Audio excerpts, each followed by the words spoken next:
Hello, thanks for tuning in and welcome to the pool party.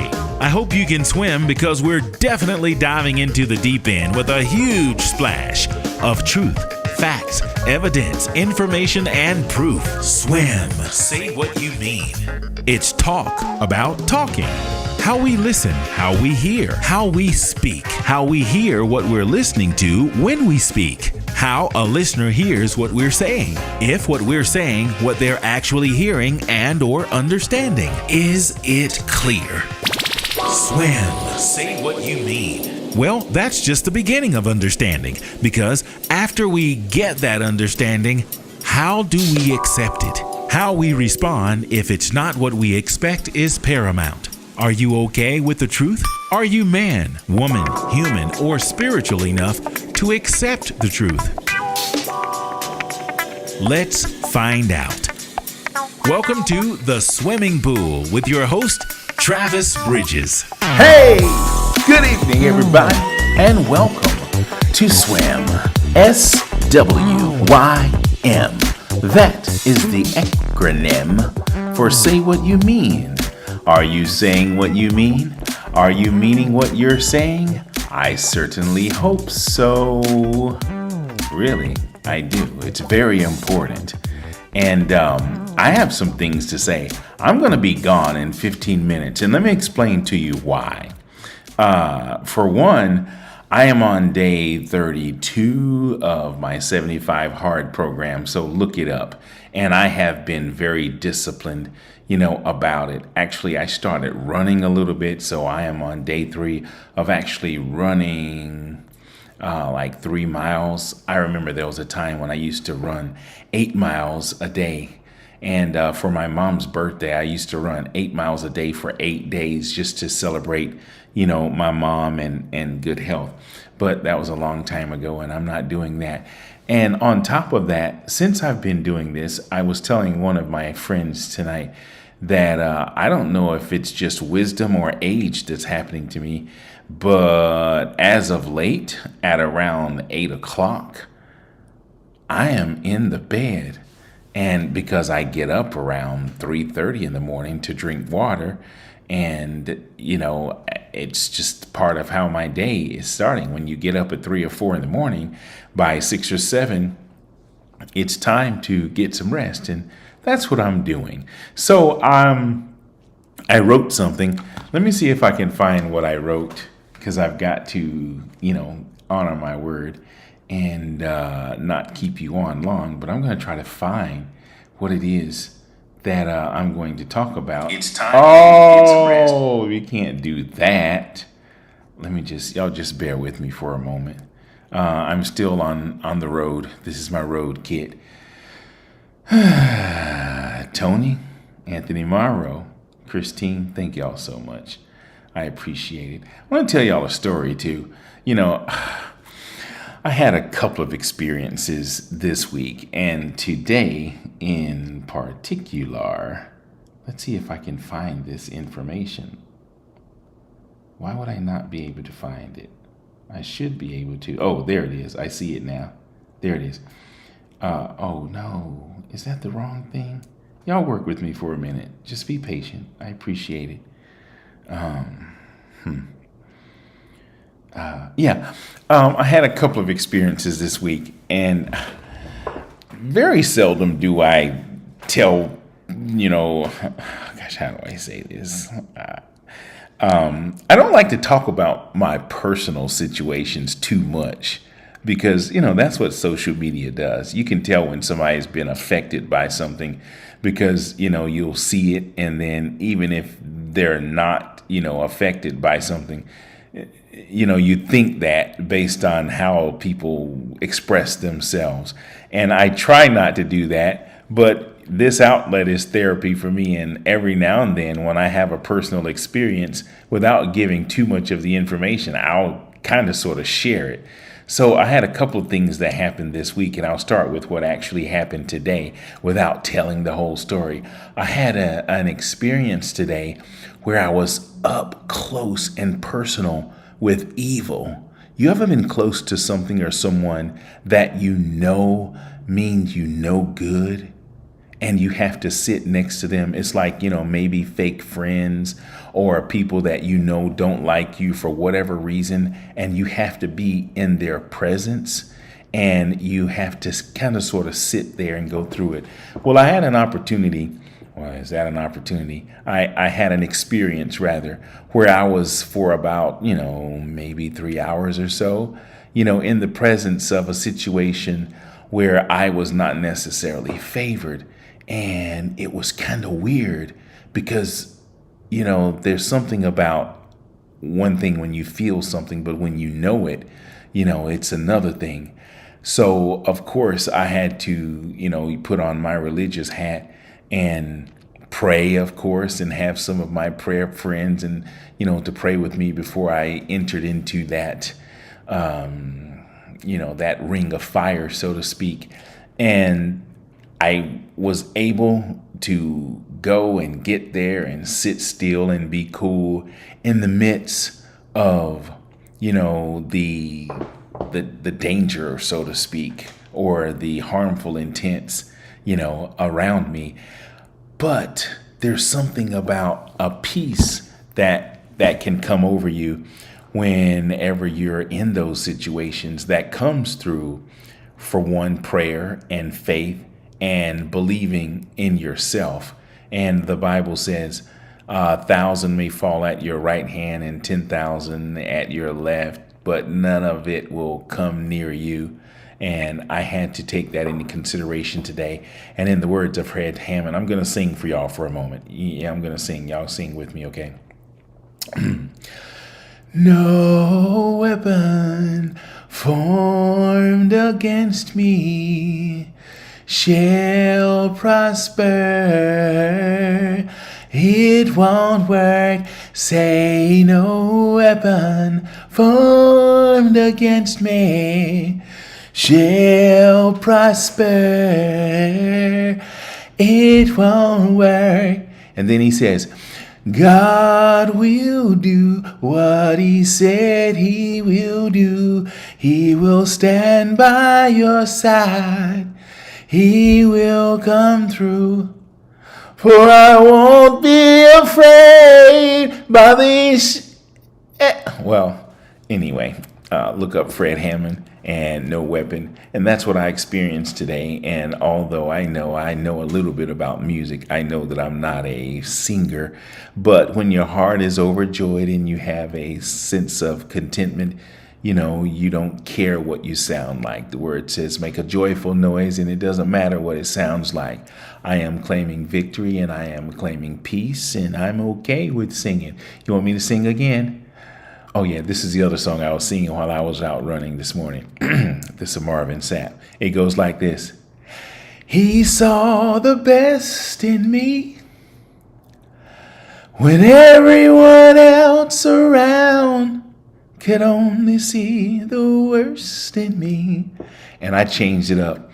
I was singing the verse again. I said, he saw the best in me when everyone else around could only think the worst of me.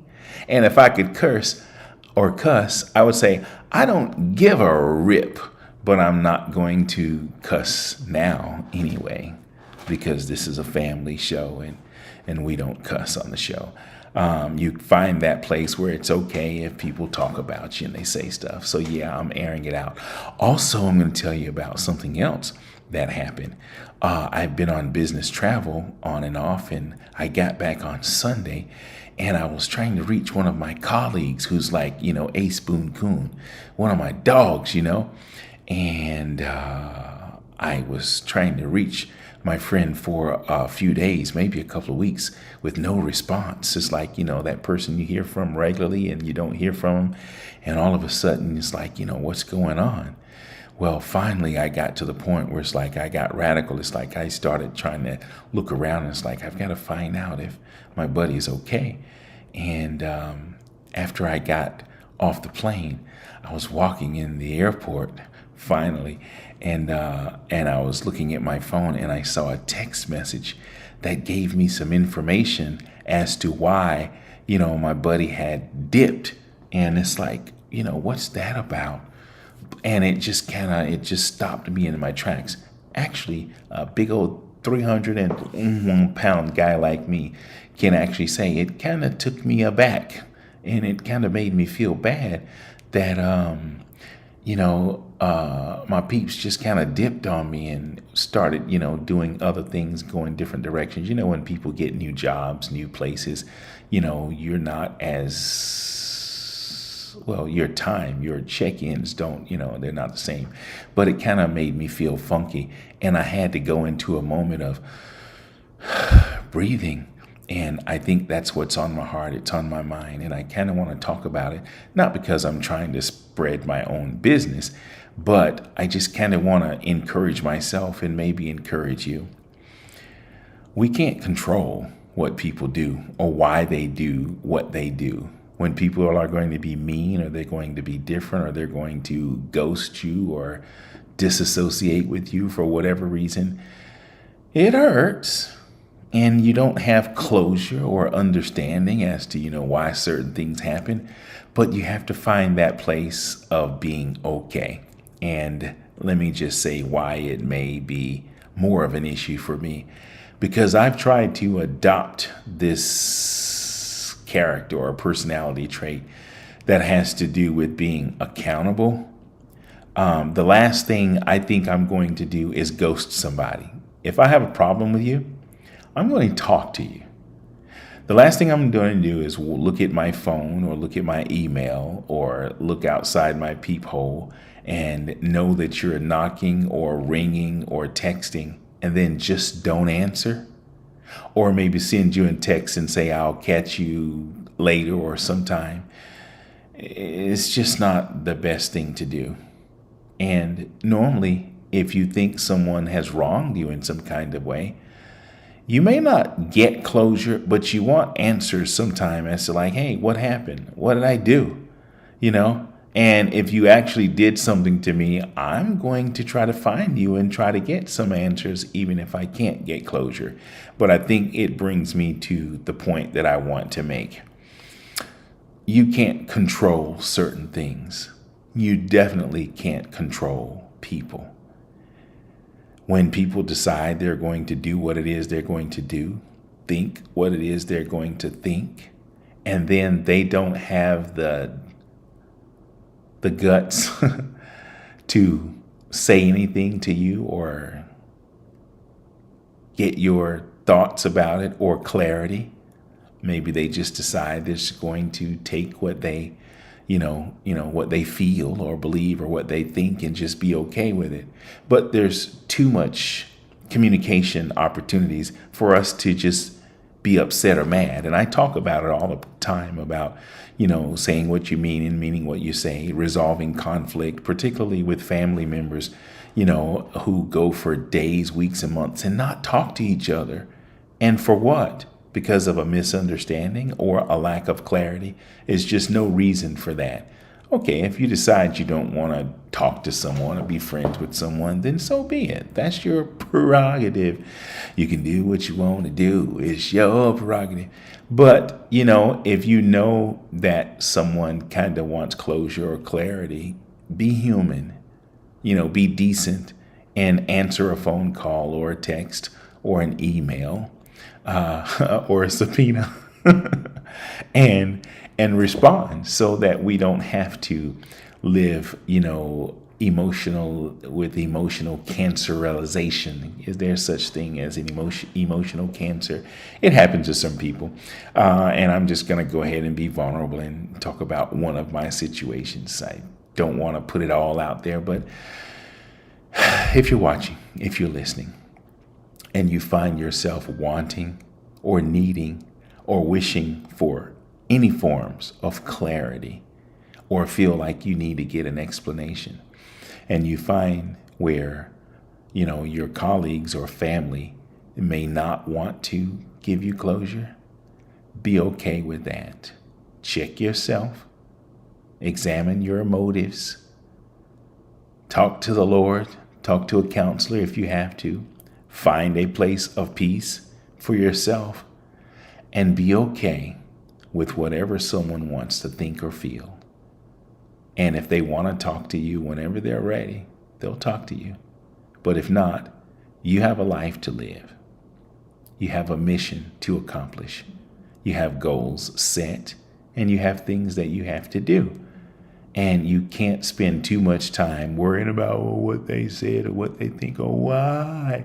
Why is this happening? It's going to catch you sometimes. And if you're a real human, you're going to think about people that you love, you care about, you are attached to, you are accustomed to, fellowshipping with. And when people decide to go their own way, and I don't care, it's usually family or people that are close, but you have to be okay. You have to be okay, with things that you cannot change. So with that being said, I'm going to step on it because I've got sleep to get, because I have to get up in the morning and get my little run on and keep it moving. Hope you're doing well. Hope your year is off to a good start. I hope you're looking into the mirror every day and finding yourself and being okay with yourself. Trials come to make us strong. We can't always answer why certain things happen to us.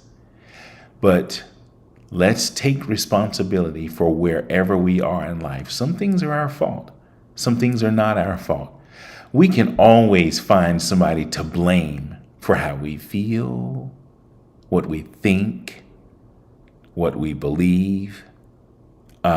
We can always find somebody to blame. But when we take full responsibility for ourselves and where we are, that's where true healing begins. Nothing is perfect all the time. Sometimes things go good, sometimes they don't. Find the place of contentment and be okay, even in the rain, in the storm, even when your heart is aching, even when you don't have answers, even when you long for someone, your family members or whoever. Stand strong and know that in due season, everything will work out the way it's supposed to be. Most things that pain us are not happening to us. They're happening for us. And when we're in that place, it's hard to see that. It's hard to think that. And it's good to have a few friends around that'll look you right in your face and tell you to stop that whining, moaning and groaning, humming and drumming, and get up from out of the mess. You can fall, but the idea of being able to move on and be strong is getting up from whatever blow you have been dealt. Sometimes you can get hit below the belt. Sometimes things are not fair. And I've heard it said, I listen to motivationals almost every day, if not all day. I'm not a big TV person or news person anymore. Speaking of the news, gosh, I'm going to try to talk about some of that at some point in time. But I listen to a lot of motivationals and I hear different people encouraging me. So when I come on my therapy-based platform, I hope that I'm encouraging someone also. We can't control people. Certain situations we cannot control. Those that we cannot, be okay, be accepting of them and find a way to move on. Am I being redundant? But things that you can't control or you can control, make changes. And I'm going to leave you with this. One thing you can control is what you focus on and what you decide to do about whatever it is you are confronted with. You can control that because people may try to manipulate your mind, but they can't control your mind because no one knows what's going on inside your head. And I'm going to speak for what has been working for me. I know that I don't work out enough, and I know I feel good when I go in, and as my man David Goggins would say, you callous your brain by doing things that you don't want to do sometimes, or that you don't feel like doing. That doesn't mean make yourself miserable, not at all. But if you know that choosing a different thing to eat or choosing a different activity, like laying on the couch or laying in the bed or getting out and moving a little bit, do those little small things and they will eventually move into certain other areas of your life. And I'm a witness for, over the last few days, I've had no choice but to dig deep inside of me. Sure, I talk about God all the time, and I oftentimes look into the heavens as if, that's the only place God is. I find myself looking up. But looking inward is also where God can be found, or, the greater power. If you say God, whatever you say, look inward. And you can also look inward by going to the mirror. And you know what you look like. Let's just say you don't have a mirror when you need to check yourself. Go to that still voice inside and say, what should I be doing now? And am I doing it? If you're doing it, keep doing it. Because it's just a matter of time, if you're on the right path, that you will reach a destination. But if by chance you're not doing it, make some adjustments, make some changes. It's very difficult. It hurts to run. It hurts to get up out of a warm bed and go in the streets and to do push-ups and to drink water instead of Kool-Aid or soda, or to eat some vegetables instead of some cookies. Nobody loves cookies more than me. But discipline, consistency, I believe it works. I'm going to try to find out. Hear my doubt talking. I'm going to try. You're going to do it or you're not, boy. I'm going to give it another shot. I remember one time I lost over 100 pounds. I gained it back twice, but I'm just on the path again. You fall down 7 times, you get up 8. Well, I have fallen and I am up again. And with that being said, I was going to go ahead and let you go. Again, happy Black History Month. Do something Black History related every day this month and maybe every day every month. But, acknowledge some of the wonderful achievements of some of the, I'll say Black folk, Black Americans anyway, their contributions to society as it relates to American culture. So with that being said, I'm going to go head on and let y'all go. Thank you for being my friend. Thank you for tuning in. And until the next time, find someone you need to say, I love you too. Don't just say it. Mean it and show it. Good night. That was supposed to go. Hold on a second. Let me try that again. Hold on. Oh yeah, here we go. Good night. Mighty Horn Music. Smooth jazz, top 40, R&B, inspirationals, and more. Live from the Hollywood Home Studio. Like, share, subscribe. And thanks for tuning in. SWYM. Swim. Say what you mean. As much as this information is designed to bring awareness to how we listen, hear, and process, it is also a form of therapy. The little person inside of all of us needs to be heard. As adults, even listening to ourselves is a form of healing, strengthening, and growth. It's okay to speak, talk, express yourself, and be heard, even if you're the only listener. If our testimony does anything at all for anyone else, that makes the continued effort worth the time. Get the words out. You'll feel better, and that's a promise. Thanks for tuning in. We really appreciate it.